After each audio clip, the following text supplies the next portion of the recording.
If you are a leader, there's two things that could be happening in the workplace that you serve. Number one, you could be burnout yourself and you could be spreading that to everybody around you. Number two, you could be not burned out, but you are seeing how your employees are really stressed. They're not able to manage their workload. They're just really not fulfilled in their work, and you're a little bit like confused about why this is happening because you are great at managing your workload. You have a lot of fulfillment in your life, but you're seeing this weird discrepancy with your employees and you're not exactly sure how to fix it. So both of those situations are going to be addressed today, but I just want to say, like, whether you're feeling burned out or not, the habits and routines that you have directly impact the employees that are reporting to you. Your employees are learning from you. They're modeling what they see. It's basic survival instincts. We follow the leader. We look at who we're supposed to be modeling our behavior after, and we do what they do. No matter how much they tell us you should be doing this, or make sure you take your lunch, make sure you take your PTO. If you're not doing those things, they're not going to do those things. And even if it doesn't affect you, if they are the type of person that it does make a difference, whether they take their lunch or not, or whether they take PTO or not, then it's going to cause burnout. So you want to be aware, even if you're not the one experiencing burnout, if your habits and your routines that you are modeling and setting the example to your employees is affecting them, you have to be aware that maybe you do need to change what you're modeling. Hi everyone, welcome back to the Balanced Business Coach. My name is Tony Robinson and I am so excited that you're here with me today. I am a life coach for leaders and I help teams and individuals overcome burnout and overall just create more fulfillment and balance within their life at work and at home. So I was reading this new SHRM article and it was talking about how bad burnout is getting in the workplace. And as I was reading through it, I really started to feel my mission start to come to light throughout this article, and just how important it is that I continue to talk about this. And my mission, if you don't already know it, if you don't know, one of like the biggest driving factors for me is really to enhance the lives of leaders, to improve their leadership skills, to improve their lives as a whole, so that they can make a bigger impact on the workplaces that they serve. Because what happens is these leaders who get burned out, or these leaders who have these habits or these routines that aren't necessarily serving their employees in a way that prevents burnout, it ends up like infecting everybody that they're leading. And then whoever those people are leading, it impacts them. And it's just this ripple effect that we really don't want. So my mission is to start at the top and help the leaders of all kinds of different workplaces to bring more fulfillment and balance in their lives as a whole, so that when they show up at work, they are making the right impact. They're making the impact that we want to see in the workplace, one that creates more productivity, one that creates more workplace fulfillment, one that creates more happiness and engagement within the workplace. Those are the things that organizations really want to see from their employees. They want longevity. They want loyalty. They want people to stay for a long period of time. They don't want to see turnover. And burnout is causing all of these things to completely diminish within the workplace. So I wanted to go over the article a little bit with you guys and just kind of give some statistics and some of the information that was shared in the article. And then I'm going to deep dive into all of the different tips that I have for leaders on how you can start making an impact on the workplace in a positive way right away. So with all of that being said, let's get into it.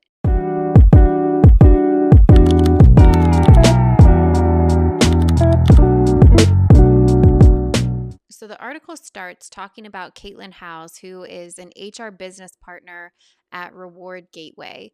And it says that she felt like at a previous employer, she was trapped in a rigid role without a lot of flexibility. And innovation felt out of reach. It felt like there was just like monotony every single day. She was completing the same tasks over and over again. There was no opportunities for growth or learning. And she said, every single morning I felt a sense of dread and it was taking a toll on my mental health. Burnout was right in my face and I knew I needed to do something.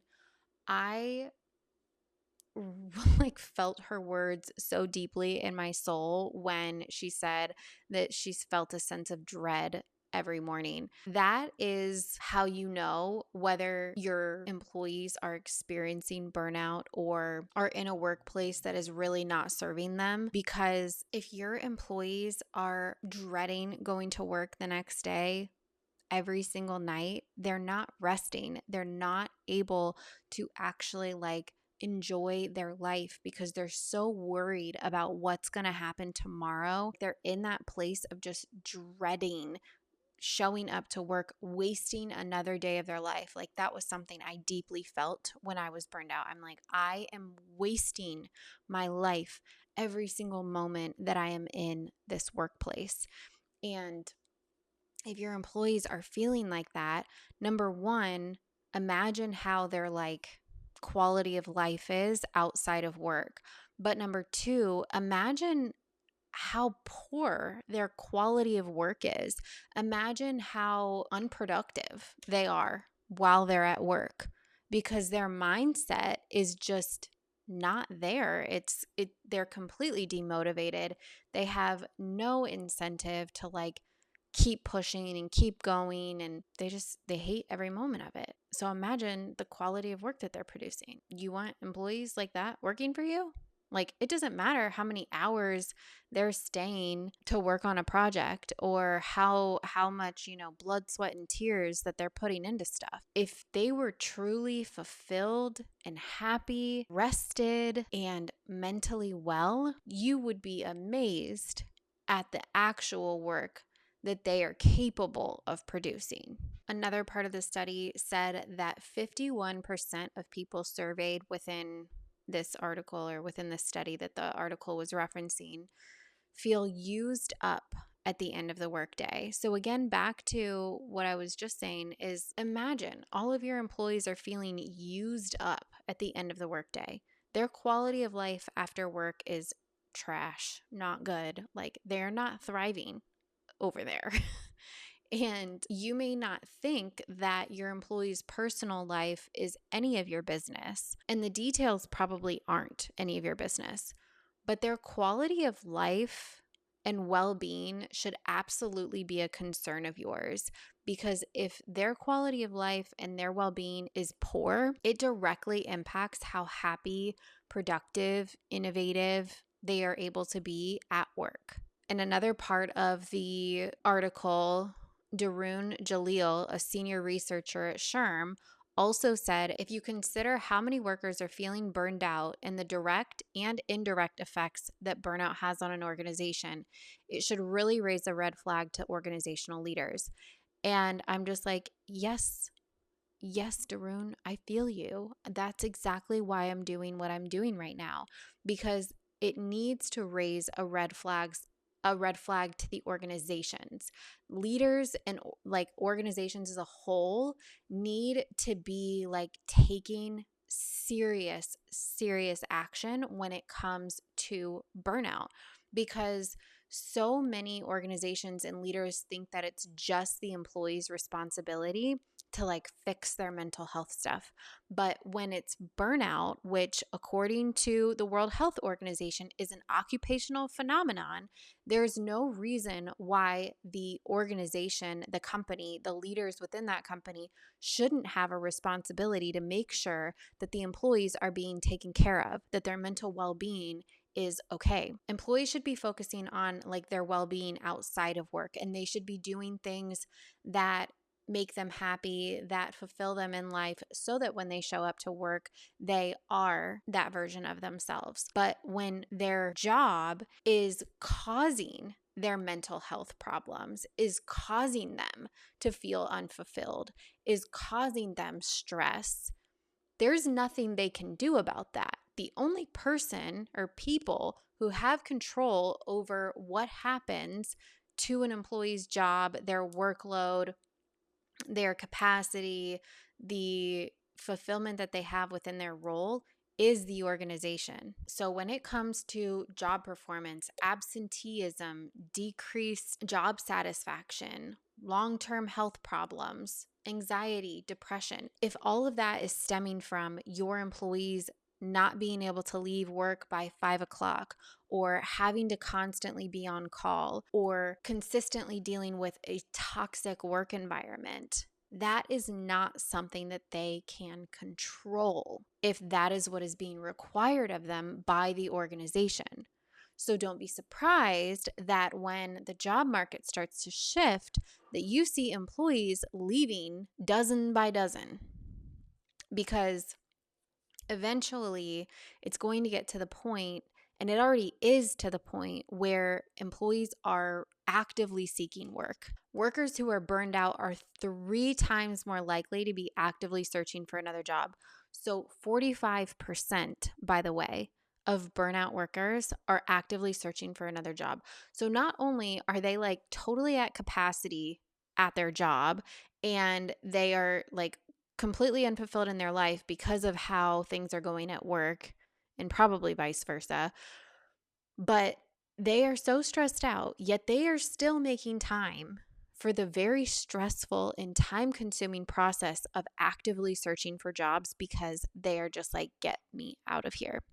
And the thing is that most employees who leave one job because they're burned out and go to another, they actually don't necessarily find the balance that they're looking for. The grass isn't always greener on the other side. And sometimes it is like the habits of the employee, the tendencies of the employee, that mixed with a toxic worker environment or like a high level workload, it's just a recipe for burnout. If you can take the time to really sit with your employees and understand where they're at when it comes to their capacity, how overwhelmed are they? Are they approaching burnout? What's going on? And really approaching it from like a caring standpoint, not a, oh, we're going to take away these opportunities for you standpoint. Because that's something that I've been hearing about lately, is that certain organizations have provided resources to alleviate stress, but nobody wants to use them because they feel like that will make them look weak. Then they won't be given opportunities for advancement. And that is so messed up. That is so messed up. And that is not going to work well for that organization, or for those organizations who are doing that. That's not going to turn out well in the long run. It might be on employers right now who have the upper hand. Soon enough, that will turn around and you'll be looking for workers. And the people who are really good to you are going to be out the door. So you want to make sure that you're on top of this stuff now. Another thing that Caitlin Howes talks about in this article is she explained that burnout can lead to missed deadlines, lower quality of work, general feelings of sluggishness, and that spreads throughout the office. It also increases turnover. When employees feel overwhelmed, unappreciated, and unsupported, they're more likely to find another job where they feel a greater sense of purpose. So even if they feel like another job has the potential to give them that sense of purpose, they're going to take it. So you need to make sure that you're doing everything that you can on the front end to prevent burnout and to really get ahead of the things that come as a result of your employees burning out. And that leads me into how much this issue of burnout starts at the top. It starts with leaders. Leaders have to start changing their habits, their expectations, their beliefs, their schedules, their routines when it comes to work. Because if they don't, an entire generation of employees is going to burn out and you are going to have no one. Because the thing about burnout is that it's not all mental. After a certain point, burnout becomes physical. And if you have people sick, constantly absent, showing up in the hospital, like long-term illnesses, mental illness that comes up, depression, like you are not going to be able to sustain your business because your employees aren't even there. So, what I really, really wanted to talk to you guys about today after reading that article, and I've got it linked down below in case you wanted to read the full thing. But what I really wanted to talk about was what you can do as a leader to start shifting the culture for your employees, because it does start with you. And it's so important that you take that seriously. So, I have 5 things for us today that you can start doing as a leader to improve the work conditions, the work environment for your employees to help alleviate burnout and prevent it from happening. Number 1 is to promote a positive workplace culture. So make sure that you're really careful about how you speak. I remember when we were kids, they always said, "Sticks and stones may break my bones, but words will never hurt me." The fact of the matter is that words are actually really powerful and they can hurt you mentally, emotionally. The emotional and mental state of your employees is extremely important when it comes to building resiliency. And resiliency is the number one thing that people need to have in order to prevent and overcome burnout from happening. You want to speak positively. You want to be optimistic. If you have some big changes that are happening, if you have a client that kind of sucks, if you have some weird stuff going on in the workplace right now, you as the leader need to keep your mouth shut with any negative talk. You need to be there for your employees to hear them out, let them vent to you, but you do not need to be spewing any negativity. I know that this was something that was really difficult for me, especially because with my situation, I was just a regular employee and then I became a leader to all of my previous just coworkers. It was really hard to go from coworker to boss and have to kind of like have those boundaries there. And I know that I failed my employees a lot of times because I would kind of feed into the drama. So it's really important that if you want to cultivate a positive workplace culture or a positive team environment, if you can't control the whole workplace, start small with your team and make an impact there. But you need to make sure that you're being careful about the things that you are saying, the words that you're speaking to your employees. It makes a huge difference on their mental and emotional well-being. You also want to do public recognition and provide opportunities for training and growth, because those are the things that are going to give employees fulfillment in the workplace. It's going to give them a sense of purpose. And if someone does not feel like they have a sense of purpose or fulfillment in the workplace, that is going to be one of the biggest driving factors that will cause their burnout to worsen more quickly. Okay, the second thing that you can do is to create an environment of open communication. You want to be having consistent communication with your employees. You want to be giving them positive and negative feedback when it's deserved. It's really important that if somebody does something well, that you tell them that. Even just the words of saying, "Hey, you did a really good job on that presentation," or, "Hey, the way you responded to that email was so professional. Thanks for responding in that way. I'm sure our client really appreciated it." Those little things go such a long way for your employees. So make sure you're giving that positive feedback. And then on the other hand, negative feedback when it is deserved. If someone does something, don't let like 10 things pile up and then all of a sudden issue them a PIP, performance improvement plan, if you don't know what that is.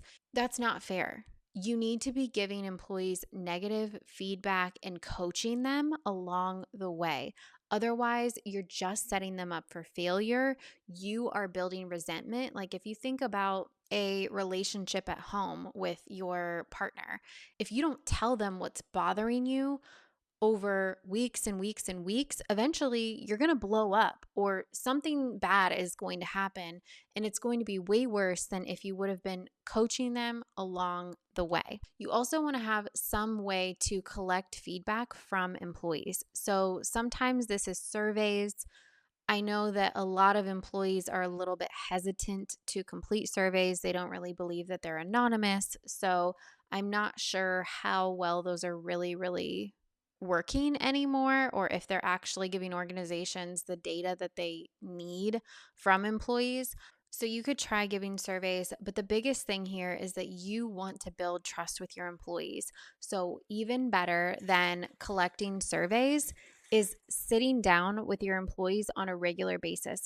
So if there is a lot of distrust between your team, you're going to want to have really frequent ongoing meetings for an extended period of time until you start to feel like that trust has been rebuilt. This could look like, weekly meetings with each employee individually for a while, but you just want to be able to have a sit down meeting face to face, or if you guys are virtual, just talking, chatting, but getting to know them, getting to understand their role, getting to understand what they really do on a daily basis, and helping them, providing real feedback that is helpful to their position.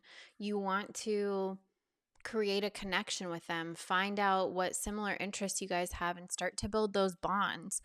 I had an employee who was so opposite of my personality. I mean, he could not be more opposite of who I am. Like, if I was Elle Woods from Legally Blonde, he was Darth Vader, right? Like, just completely opposite types of people. And we still were able to find things to bond over, and we had a very productive leader to employee relationship. Something as simple as just a weekly 15-20 minute meeting with each individual on your team that is struggling, that is maybe feeling like there's a lack of trust, keeping up with all of your employees and building that connection with them. Got to do that. And when you're having those meetings with them, just make sure that you are not listening to respond or listening to give advice or listening to tell them what to do. Listen to actually listen. You don't have to be responding every single time they say something. You don't have to argue with every single thing that they say. Sometimes they just need to be heard. And sometimes what you need to do is just hear them out and take that information and just process it. Like, just think about it for a few days. And then maybe you guys can come back and sit down and talk about it, and you can share your feedback. But just listen. Listen, really listen and hear what they're saying, because not always are we well equipped to communicate our feelings. So you need to sometimes read between the lines and hear what they might be trying to say, even though they can't verbalize it. The third thing that you can do is listen to your employees and make recommendations. So, kind of bouncing off of the last point that I made, but you want to learn what your employee does every day, and you want to be able to know enough about it that you can make recommendations on how they can be more productive, how they can improve their processes, how they can prioritize better, maybe organization techniques, different ways that you can improve their workload just by saying, "Oh, I noticed you do this in that way. I have learned over my time being here that it's better if you do it this way. It'll save you a ton of time." Just because someone is able to do their job well doesn't necessarily mean that they're doing it in the most efficient way. And if you are a leader, that means that you likely have more experience. You may have different ways or techniques that you've kind of learned over the years. And so don't discredit yourself in your knowledge by thinking that everybody who's great at their job knows the best way to do everything. observe what they're doing, talk to them about their job, talk to them about where they like, what do they spend the most time on? What is taking up the most time on their plate?